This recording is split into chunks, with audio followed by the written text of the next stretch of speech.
आगाज करेंगे कुछ अहम और बड़ी खबरों के साथ। योगी सरकार ने चुनाव से पहले अब तक का सबसे बड़ा बजट पेश कर दिया है।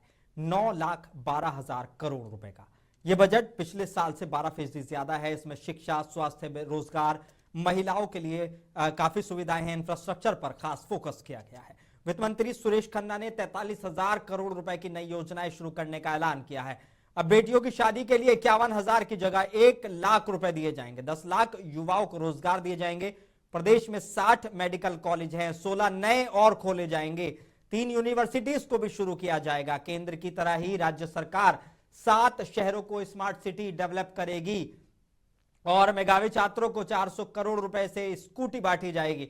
वहीं मध्यम वर्ग को घर दिलाने के लिए उत्तर प्रदेश आवास विकास परिषद नई रेसिडेंशियल पॉलिसी लॉन्च कर रहा है, स्कीम लॉन्च कर रहा है। 34,000 करोड़ रुपए से नॉर्थ ईस्ट कॉरिडोर बनाया जाएगा। बता दें कि गोरखपुर से लेकर नेपाल बॉर्डर होते हुए सरकार सहारनपुर तक ये जाएगा। जेवर एयरपोर्ट इंटरनेशनल में अब 2 की बजाय अब 5 रनवे बनेगा। योगी सरकार ने बजट का 25% इंफ्रास्ट्रक्चर को दिया है। वहीं कृषि को 12%, उच्च से लेकर बेसिक एजुकेशन को 12.5% से लेकर 15% तक, जबकि हेल्थ को 6 से 8% का अमाउंट दिया गया है। सीएम युवा उद्यमी योजना के तहत 5 लाख रुपए तक का ऋण बिना ब्याज, बिना गारंटी के मिलेगा।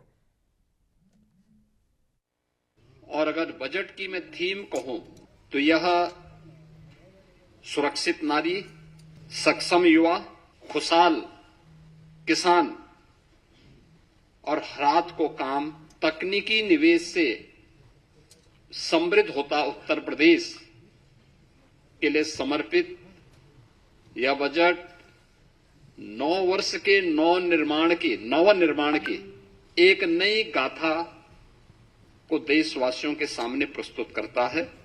बजट की जो हाइलाइट्स हैं, जो आपने देखा है, इसमें 43,565 करोड़ रुपए से अधिक की धनराशि केवल नई योजनाओं के लिए इस बजट में उसमें प्रस्तावित की गई है। दूसरा, 2 लाख करोड़ रुपए से अधिक की राशि कैपिटल एक्सपेंडिचर के लिए है। यानी ये परिसंपत्तियों के नवनिर्माण में, इंफ्रास्ट्रक्चर के डेवलपमेंट में और इकोनॉमी की यानी अर्थव्यवस्था को सुदृढ़ीकरण करने में इसकी बड़ी भूमिका होती है। और लखनऊ में बजट प्रस्तुति के बाद प्रेस कॉन्फ्रेंस में मुख्यमंत्री योगी आदित्यनाथ ने कहा कि यह उनकी सरकार का 9 साल में 10वां बजट है, जो प्रदेश के इतिहास में पहली बार हुआ है। उन्होंने दावा किया कि इन सालों में कोई नया टैक्स नहीं लगाया गया। बेहतर वित्तीय प्रबंधन से टैक्स चोरी और लीकेज पर रोक लगेगी और जिससे उत्तर प्रदेश बीमारू छवि से निकलकर राजस्व अधिशेष राज्य बना है और देश की अर्थव्यवस्था में नई पहचान बनाई है। बजट में देखा होगा, बजट भाषण जब वित्त मंत्री जी पढ़ रहे थे तो उस समय भी आपने इस बात को गौर किया होगा कि बजट में जो हमारी एफआरबीएम की सीमा है, यानी पिछले 9 वर्ष में ये हमारी सरकार का 10वां बजट है और पहली बार हुआ है जब किसी मुख्यमंत्री को 10वां बजट प्रस्तुत करने का अवसर प्राप्त हुआ है यूपी जैसे राज्य में। इससे पहले कभी नहीं हुआ। दूसरा है कि इन 9 वर्षों में एक भी टैक्स नहीं लगाया गया। तीसरा है, यूपी के अंदर जो भी कर चोरी थी, लीकेजेस थे, इन सबको रोक करके कुशल वित्तीय प्रबंधन के माध्यम से बीमारू राज्य से उत्तर प्रदेश को भारत की अर्थव्यवस्था का एक ब्रेक थ्रू के रूप में प्रस्तुत करते हुए रेवेन्यू सरप्लस स्टेट के रूप में प्रस्तुत करने में सफलता प्राप्त हुई है। और लखनऊ में बजट पेश होने के बाद प्रेस कॉन्फ्रेंस में मुख्यमंत्री योगी आदित्यनाथ ने कहा कि उत्तर प्रदेश में मिशन कायाकल्प और अटल आवासीय विद्यालय जैसी पहलों से शिक्षा व्यवस्था में बड़ा बदलाव आ रहा है। उन्होंने बताया कि बेटियों की गरिमा और स्वास्थ्य को ध्यान में रखते हुए मुफ्त सैनिटरी सुविधाएं भी सुनिश्चित की जा रही हैं ताकि उन्हें समान अवसर मिल सके और वो आत्मविश्वास के साथ आगे बढ़ सके। उत्तर प्रदेश ने शिक्षा के क्षेत्र में कुछ मॉडल दिए थे, खासतौर पर ऑपरेशन कायाकल्प हो या फिर उन बच्चों के लिए जो निराश्रित थे या निर्माण श्रमिकों के बच्चे थे, उनके लिए अटल आवासीय विद्यालय के मॉडल दिए थे। अटल आवासीय विद्यालय के इंफ्रास्ट्रक्चर को ध्यान में रखते हुए उसी तर्ज पर बेसिक शिक्षा परिषद में हम लोगों ने व्यवस्था की है कि सीएम कंपोजिट विद्यालय की स्थापना, यह हर जनपद में 2-2 विद्यालयों के लिए हम लोगों ने धनराशि का प्रावधान भी इस बजट में सभी 75 जनपदों के लिए किया है। इसके अलावा प्रदेश के अंदर कस्तूरबा गांधी विद्यालयों, अभी बहुत कुछ हमारे विकासखंड ऐसे थे जहां पे कस्तूरबा गांधी विद्यालय नहीं थे या कस्तूरबा गांधी विद्यालय की मांग हो रही थी, वहां पे उनके विस्तार के कार्यक्रम को हम लोगों ने एक व्यवस्था की है। और लखनऊ में प्रेस कॉन्फ्रेंस के दौरान समाजवादी पार्टी के प्रमुख अखिलेश यादव ने यूपी सरकार पर निशाना साधा। उन्होंने अमेरिका भारत ट्रेड डील का भी जिक्र किया और पूछा कि इसमें किसानों पर पड़ने वाले असर से निपटने की क्या तैयारी है। अखिलेश ने कहा कि डबल इंजन सरकार ने किसानों की आय दोगुनी करने का वादा किया था, लेकिन बेरोजगारी, किसानों और आर्थिक रणनीति पर कोई साफ रोड मैप नजर नहीं आया। अब तो आखिरी बजट भी आपका चला गया आपके हाथ से,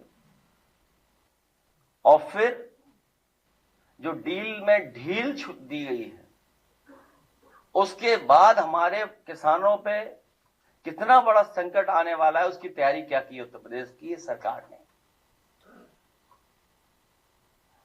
जो अभी क्लियरिटी के साथ नहीं पता है किसी को। खबरें आ रही हैं कि बहुत सी चीजें आएंगी, एग्रीकल्चर प्रोडक्ट्स आएंगे, फीड आएगा, एनिमल फीड आएगा। तो हमारे उत्तर प्रदेश में ही grassland and fodder research institute है, उसका क्या होगा? केवल एक ही नहीं, गन्ने के अलावा आलू, धान या अन्य फसलों के लिए जो एमएसपी की बात की थी, जो गारंटी देनी थी, लीगल गारंटी एमएसपी की, वो आखिरकार सरकार ने कहां दे पाई? और आय दोगुनी कर देंगे। और महंगाई जिस तरीके से बढ़ाई है, क्या किसान की आमदनी बढ़ी, आय बढ़ी? क्या किसान वहीं का वहां रुक गया आर्थिक रूप से? डबल इंजन के लोग दोगुनी आय कर रहे थे, और बेरोजगारी को लेकर के कोई क्लियर स्ट्रेटेजी नहीं है, कोई क्लियर रोड मैप नहीं है, कोई क्लियर विजन नहीं है कि आखिरकार इतने बड़े पैमाने पे जो अनएम्प्लॉयमेंट है।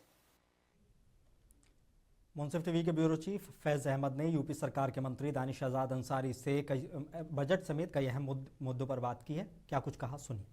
मौजूद है दानिश आजाद अंसारी, योगी सरकार में मंत्री, और विधानसभा में बजट सत्र चल रहा है, उस पर तमाम मुद्दे पर बात करेंगे। सर, अभी जो बजट सत्र चल रहा है, इसमें अल्पसंख्यक समाज के लिए बजट की जो प्रावधान किए गए हैं, वो कितना लगता है कि प्रभावशाली है? बजट के माध्यम से अल्पसंख्यक समाज के विकास को सुनिश्चित करने का काम होगा। अल्पसंख्यकों के उत्थान, स्किल डेवलपमेंट और रोजगार के लिए पूरी ईमानदारी से इस बजट के माध्यम से काम करेंगे। मुख्यमंत्री योगी आदित्यनाथ जी की जो मंशा है कि हम अल्पसंख्यक समाज को वोट बैंक के चश्मे से ना देखें, उनके विकास को सुनिश्चित करने का काम करें, इस बजट के माध्यम से तमाम चीजें सुनिश्चित होंगी। विपक्ष लगातार ये कहती है कि जो बजट है वो बड़े लोगों के लिए, अमीर लोगों के लिए बजट बनाया जाता है, मिडिल क्लास के लिए बात है, बेबुनियाद बात।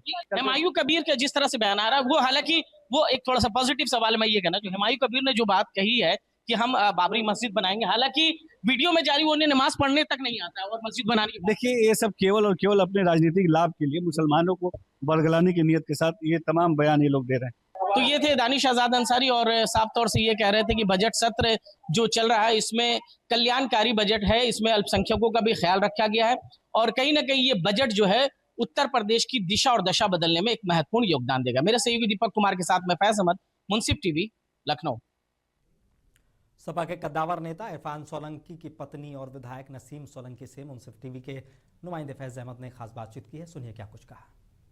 आज हमारे साथ मौजूद है इरफान सोलंकी जी, जिसको किसी बताने का मोहताज नहीं है। उनके साथ क्या क्या हुआ, समाजवादी पार्टी के विधायक भी रहे हैं और तमाम उन्होंने यातनाएं झेली हैं। आज हमारे साथ मुलाकात होगी विधानसभा सदन के बजट के साथ। आपका बहुत बहुत शुक्रिया, बहुत बहुत शुक्रिया, तहे दिल से हम आपका शुक्रिया अदा करते हैं।